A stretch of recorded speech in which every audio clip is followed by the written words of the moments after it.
a degree of ad hocness, and so forth.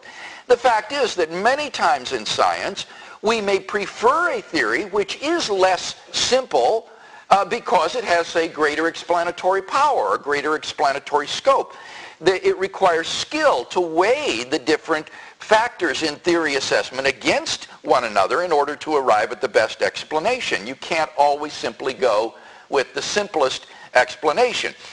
But leave those questions aside for this morning. I think Dawkins' more fundamental mistake lies in his assumption that a divine designer is an entity which is comparable in complexity to the universe. He thinks that the designer is just as or more complex than the universe itself. And it seems to me that this is patently false. As an unembodied mind, God is a remarkably simple entity. As a non-physical entity, a mind is not composed of parts. And its salient properties like self-consciousness, rationality, volition are essential to it. In contrast to the contingent and variegated universe with all of its inexplicable quantities and constants.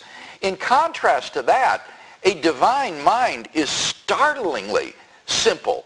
It is an uncomposed spiritual or mental substance or entity that has no physical parts whatsoever. Now certainly, a mind may have complex ideas. It might be thinking about the infinitesimal calculus this morning, for example. But the mind itself as an entity is a remarkably simple entity. Dawkins has evidently confused a mind's ideas, which may indeed be very complex, with a mind itself, which is a remarkably simple entity.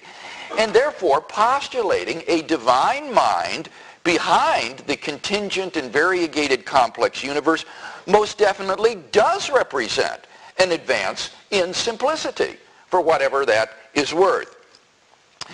So it seems to me that step 3 of his argument is patently false, and therefore the argument again collapses even if it were valid in the first place. Other steps in Dawkins' argument I think are also problematic, but I think enough has been said to demonstrate that this argument does absolutely nothing to undermine a design inference for a creator of the universe, not to speak of it serving as a justification for atheism. All right, well that concludes my remarks I wanted to make on this argument this morning. So who has a question that you would like to raise? Well, why are they true? Okay, this is raising a very profound question that is very much in discussion today. Namely, is naturalism, that is to say the view that there is no God and that we are simply the products of the random interaction of chance and necessity, is naturalism rationally affirmable? And Alvin Plantinga, who is probably the greatest living Christian philosopher today, has argued that in fact naturalism cannot be rationally affirmed. And the reason is the reason that the gentleman here just gave. Namely, if naturalism is true, then our cognitive faculties are the product of an evolutionary process which is not aimed at the production of true beliefs, but rather aimed at beliefs that help you to survive. Our cognitive faculties are selected for their survival value, not for their truth-tracking ability.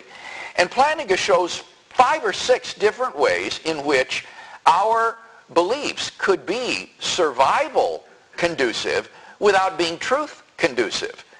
So that on naturalism, you have a defeater for your own beliefs. That is to say, you believe that these faculties, your cognitive faculties, are not aimed at truth, but merely at survival, and that therefore the beliefs you hold are beliefs that you have simply because they had survival value, not necessarily because they have truth value. But if that's true, then you see your own conclusion that naturalism is true is something that's undermined because it's not the product of belief-forming mechanisms that are aimed at truth, but just survivability.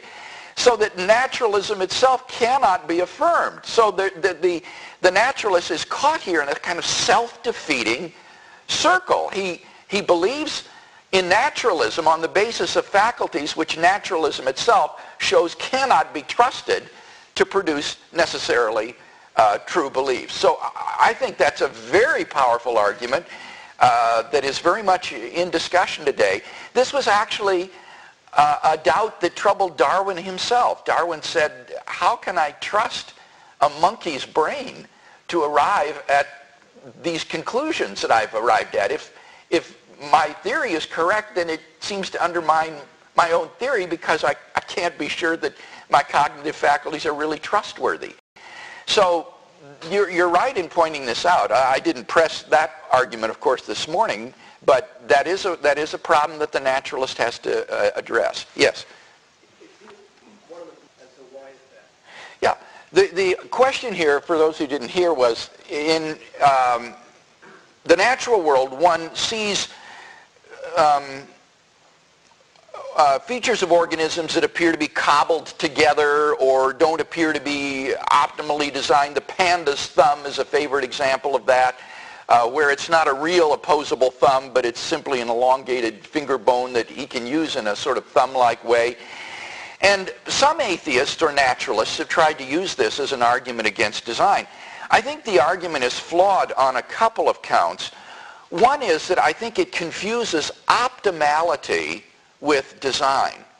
It confuses optimality with design. To say that the world is designed is not to say that every organism is optimal in its design.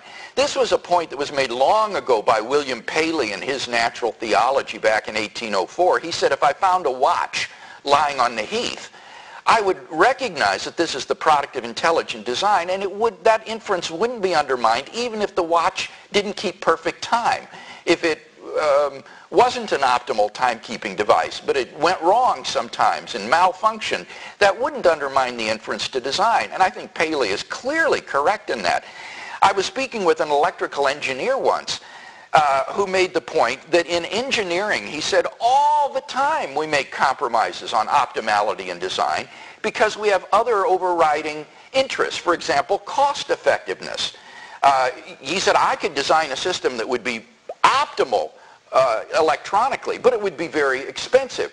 Or it might be very large. It wouldn't be compact enough to fit into the space they want to use it in. So he says, as an electrical engineer, we understand the difference between design and optimality, and many times we'll give up optimality for other factors.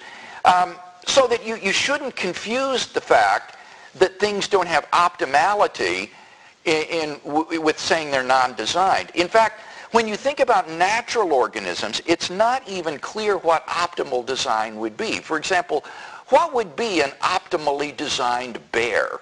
What would an optimally designed bear look like? Maybe he would have aluminum claws, so that they wouldn't break or something. Or maybe he would have wheels so that he could go very fast, in getting his prey. Well, I think you begin to see the idea may just be incoherent when you really think about it, to think about optimally designed natural organisms.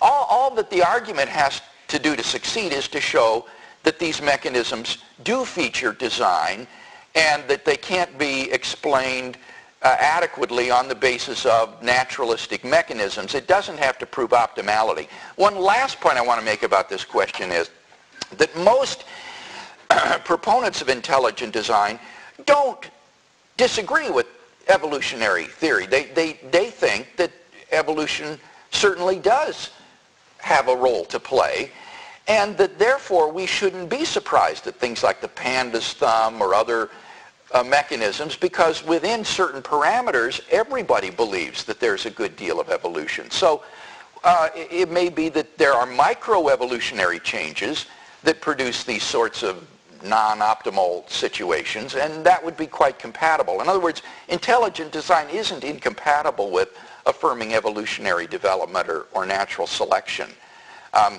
In fact, you notice that the argument, as I framed it in response to the last questioner, wasn't an argument against evolution. It's an argument against naturalism, But you could be a theistic evolutionist, for example. It's naturalism that's come under criticism here. Yes, over here? I think you're absolutely right. Again, I'll repeat the question. For Dawkins, as a materialist, the idea of an unembodied mind is just absurd.